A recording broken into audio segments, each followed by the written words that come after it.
Sponsored by Brilliant. Go to brilliant.org/Rene Ritchie to finish your day a little smarter every day. Welcome to my brand new channel where I talk about Apple and related technologies and culture. During the week, I do a few short analysis videos. On the weekend, though, I do deeper dives, like this. So yes, you do have to subscribe again if you haven't already, because new channel, but it'll totally be worth it. Now, the new MacBook Air, an update to the 2018 redesign, got pretty good reviews when it came out a month ago. With the Air, each keystroke feels firm and springy. I can type quickly, aggressively, knowing the keyboard will always keep up. I'm seeing significantly better CPU performance here. The graphics are way better. That is a pretty competitive price point for Apple. But there were a few criticisms as well. I will say one of the silly things with this MacBook Air is the fact that we're in 2020 and it features a potato 720p webcam. Come on, Apple. Along with that, it ran much hotter and louder when doing all of these tasks. In real life, running Chrome, Slack, and Zoom, I got more like 5 hours of battery life with the screen turned all the way up. Since then, I've had time to pound on the magic keys, compare the webcam to pretty much everything else I have, really dig into the thermals, and there's even been a macOS Catalina supplemental update. So, what if any difference does all of that make? I'm Rene Ritchie, and this is the new MacBook Air, 1 month later. The original MacBook Air and the beloved 2010 redesign boasted Apple's equally beloved OG scissor switch keyboards. The 2018 redesign, though, well, that was saddled with Apple's hugely controversial butterfly keyboard. So, arguably the biggest and most important improvement to the 2020 MacBook Air is its new scissor switch-based Magic Keyboard, the one that debuted last year on the 16-inch MacBook Pro. It promised to keep the stability of the butterfly switch keyboard, but restore some of the travel and all of the reliability of those beloved scissor switch keyboards of yore. The ones that typed out a metric gazillion coffee shop term papers and tech event live blogs alike. Does it add enough travel for the clickety-clackety keyboard crowd? Does it keep enough stability for the people like me who actually preferred the feel of the butterfly? And are reliability issues really, truly a thing of the past? Well, 5 months on the new 16-inch MacBook Pro and 1 month on this new MacBook Air version, and here's what I can tell you. There's definitely more travel. Not enough to make the clickety-clackety crowd really happy, but a fair amount for any ultralight computer. The stability is great as well. No return to the loosey-goosey at all. Now, realistically, it's going to take a year or two of that to earn back the trust of many MacBook keyboard owners. But so far, so zero problems. There have been some complaints about how loud these new keyboards are. I'm not quite sure if that's people reacting to the actual sound level or to the precise tone of the sound.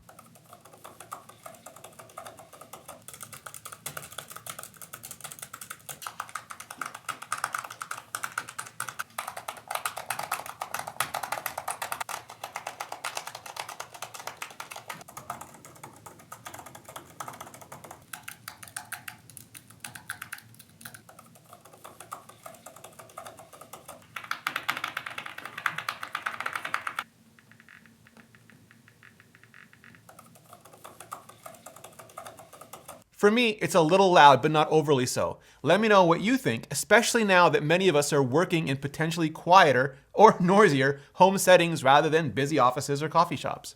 The 2018 MacBook Air went with the more power-friendly Y series ultra-mobile processors, same as the 12-inch MacBook. Well, processor, single. It only came with the dual-core i5. Apple didn't seem to think that that generation of i3 or i7 offered significant enough advantages to even include them, even as build-to-order options. And Y series has just never been my favorite. I'm all for low power. I just think Apple's A series chips, the ones they put in iPhones and iPads, run absolute rings around anything Intel is doing these days. That said, the 2020 MacBook Air includes Intel's latest Ice Lake processors. These are 10th generation, built on Intel's new Sunny Cove architecture and their new 10nm process. Finally. And Apple is now offering options for i3, i5, and i7. What's more, the i5 and i7 are now quad-core. Some have been critical of this, calling the i3 anemic and saying it's an underpowered, cost-cutting option only there to hit that magic $999 price point. And at the opposite end, that the i7 is just too hot for the current MacBook Air design and is being offered merely as a way to upsell people on performance they can't really make complete use of. Others have recommended the i3 for having better sustained performance and ramping up the fans less during normal usage. And the i7 for people who appreciate extra snappiness and whose workloads really benefit from short bursts of maximum effort. And unfortunately, modern Intel silicon, including things like thermals and turbo boosts, just aren't well understood, including by people who press buttons on synthetic benchmarks and then put fire emojis in all their titles. So I got Dr. Ian Cutress from AnandTech on the line to help explain it all. The issue here is how turbo is applied, right? Most chips just normally idle at 1.4, 1.5 gigahertz. Everybody's used to that. And the idea is that they turbo up when you request performance. And there are two features to that turbo: how much you turbo up to and the time it takes to get to that turbo. So the idea is that if you open your browser, if you open Edge or Safari, the minute you double click, you instantly go into a high power mode, all the IO is loaded in, CPU processes it, and you get an instantaneous experience. That's the user experience focus point of turbo. The issue with these turbo modes is that obviously when you drive up the frequency, you're driving up the power, because power is related to the voltage and the frequency, and it's a non-linear relationship. So when you start to do, say, some video encoding, it will go, oh, we need to be super responsive, and go straight to the max turbo.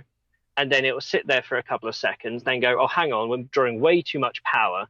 We have to throttle back to a frequency which balances the power requirements of the workload, the power requirements of the system, but also the thermal limits of the system, especially in a mobile device. And that's typically where that sort of balance lies. For this explanation, you have to kind of differentiate between what is the CPU going to a lower frequency due to these turbo limitations versus thermal throttling. Thermal throttling is a very specific scenario whereby the device gets way too hot and the chip will declock to below the Intel base frequency. So if your base frequency is, say, 1.8 gigahertz, it will literally go beyond that to 1 gigahertz, and it will drop the voltage way down because its goal is to bring the thermals within the right window.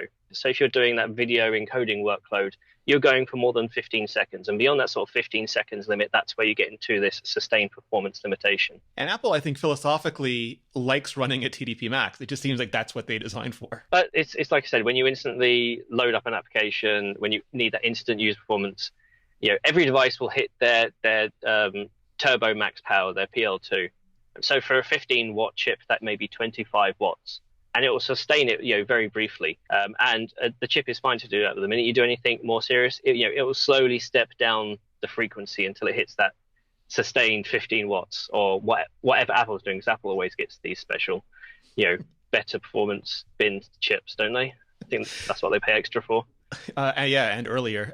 So is there anybody that you would recommend an i7 for in a MacBook Air style chassis? It's one of those things where if you can amortize the cost and get the better performance out of it, then it definitely does make sense. A lot of people who might see the performance difference between the i5 and the i7 might not necessarily be doing these, sustained workloads. They might be doing something in the middle between, instantaneous and sustained. Me personally, I like ultra portable devices that are high performance, thin, light, as many cores, all the frequency, but no discrete graphics, because I don't want that lugging around with extra power, right? Thank you so much, Ian. I really appreciate it. No worries. And 1 month later, I still think the i5 version really is the best of the new MacBook Airs for everybody. If your workload is exceptionally light, you can absolutely get away with the i3. And if you think you can eke out a few seconds of better performance, then maybe you do want to go for the i7. But again, in general, the i5 for me is the absolute sweet spot. I think part of the problem is some people really want the MacBook Air to be a MacBook Pro for half the weight and half the price. But if you have anything approaching real pro-level workflows, if you want to run a ton of Final Cut or Logic, Pro, or virtual machines, or more demanding games, you can do it on the Air, but your time to output and your stress level will be ever so much higher than if you just did yourself a favor and got the current Pro or waited for the next one, if you can afford it, of course. In my original review, I color graded and edited 4K Canon RAW Light in Final Cut Pro 10 on the i5 2020 MacBook Air and exported it to ProRes 422. And it totally worked. It just took 5 times longer than the i9 16-inch MacBook Pro to do it. But I didn't do it in any way to show a normal workflow. I did it as a way to test maximum load, same way I use Pokemon Go events to do that for iPhones. But just because you can doesn't mean you should, especially not if it's an everyday workload for you. I mean, I know every tech nerd wants every shiny new product to be for us. I know I do. But the Air really is meant to be the MacBook for everyone else, for the vast majority of people whose workloads and priorities are decidedly not pro. And for those workloads, this silicon, from CPU snappiness to core count, graphical execution units to the accelerators on Apple's own custom T2 chips, this really is the best silicon ever inside a MacBook Air. And while Apple can and absolutely should continue to tweak the thermals to get as much performance as possible from the Intel inside, given the kind of ultralight Macs Apple really wants to make, I don't think we'll see real significant improvements until that Intel is no longer inside. For battery life, I've been consistently getting about 8 hours a day of reading and writing, watching YouTube and Nebula at an average of 75% brightness. That's without video editing, which can have it, and using Safari and not Chrome, but I do run Electron apps like Slack, which are every bit as power inefficient. Apple rates the dual-core i3 at 11 hours for that kind of workload, so 8 hours for the quad-core i5 is by no means a deal breaker, but it'd be great if every Air could hit iPad-class battery life. Again, even if it takes Apple chips to do it. The MacBook Air has just never had a terrific camera. No MacBook has, not really. Even when the lids were still thick enough to house a glowing Apple logo, the cameras inside were middling at best. And now those lids are thinner than the thinnest iOS device. A decade ago, almost all laptop cameras were bad, so it wasn't really something that stood out. Even now, today, so many laptops have such bad cameras, it still wouldn't really stand out. Except for 2 things. First, how much Apple has absolutely improved MacBook speaker and microphone quality, which used to be almost as universally bad across the industry. And second, how much Apple has improved front-facing cameras on the iPhone and even iPad. Joanna Stern already did a terrific video comparing the new MacBook Air camera to several other laptop cameras and the iPhone 11 in good light, backlight, and low light. So here I want to do a different comparison that combines microphones and speakers with the camera. Because Apple's big pitch with recent audio upgrades is that if you don't have access to your fancier, higher-end kit, in a pinch, you can still get by with a built-in. And I would just all caps love it if Apple could have our backs in the exact same way with video. This is the 2020 MacBook Air microphone and camera. This is the camera and microphone on the 2016 12-inch MacBook. This is the microphone and camera on the 2017 15-inch MacBook Pro. This is the 2019 16-inch MacBook Pro camera and microphone. This is a 2017 iMac Pro camera and microphone. This is a Logitech 920 1080p camera and microphone. This is the Logitech 4K Brio camera and microphone. This is the 2020 MacBook Air microphone and camera. This is the 2019 10.2-inch iPad front-facing camera and microphone. This is the 2020 12.9-inch iPad Pro front-facing camera and microphone. This is the 2019 iPhone 11 front-facing camera and microphone. This is the 2020 MacBook Air microphone and camera. Originally, I think the expectation was that if you had to travel, you might need the better audio and, I'd argue, the better video as well. Now, many of us are stuck at home on video conference calls all day, for work and for extended family and friends, and the audio and video on our computers have become our windows to the world and our primary means of maintaining even a semblance of human connection. On the iPhone, Apple's cameras are among the best in the industry. Given the lack of Z-Index, I don't know if it would take another wedge, a periscope design. Hell, I know I'm in the minority, but I'd even take a camera bump at this point. I'd just love to see the same best-in-class cameras come to the Mac. I said in my original review that the 2020 MacBook Air fixed the 3 biggest issues with the 2018 MacBook Air, bringing it back in line with that beloved 2010 MacBook Air, the keyboard, the performance, and the price. Yes, it's not intended for pro workloads. The sRGB display isn't as bright or colorful as pretty much every other Apple display on the market. It still hasn't shrunk the bezels or added Face ID, and the camera just isn't good. But from the faster memory to beefier base storage, the better processors and graphics to the new Magic Keyboard, to once again hitting that magic $999 US price tag, $899 with the education discount. 1 month later, I'm going to say again what I said before. The Air is finally back as the best everyday Mac. And its light but sturdy, thin but wedge-shaped design with the convenience of Touch ID and the productivity and creativity made possible by all the free built-in apps and the best-in-class App Store apps are just as true today, moving from desk to sofa to bed to balcony as they ever were moving from work to home to plane to coffee shop.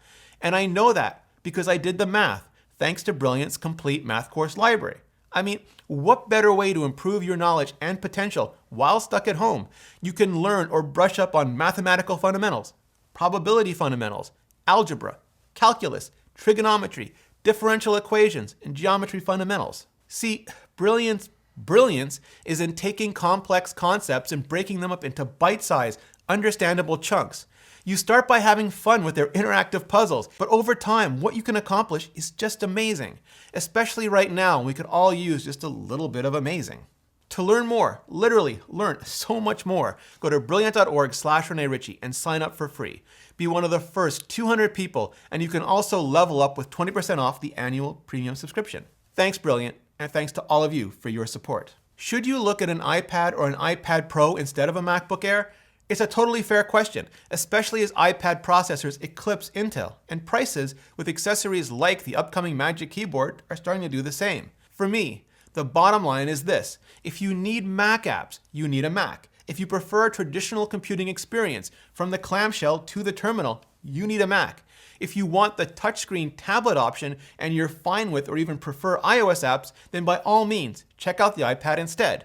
And if you're still undecided, I'll have my 1 month later deep dive review on the latest iPad Pro next week as well. In the meantime, hit like if you do, subscribe if you haven't already, ring that bell if you want YouTube to actually tell you when new episodes go live, and then hit up the comments and let me know. What's your take on the 2020 MacBook Air 1 month later? And what questions do you still want answered? Thanks for watching. See you next video.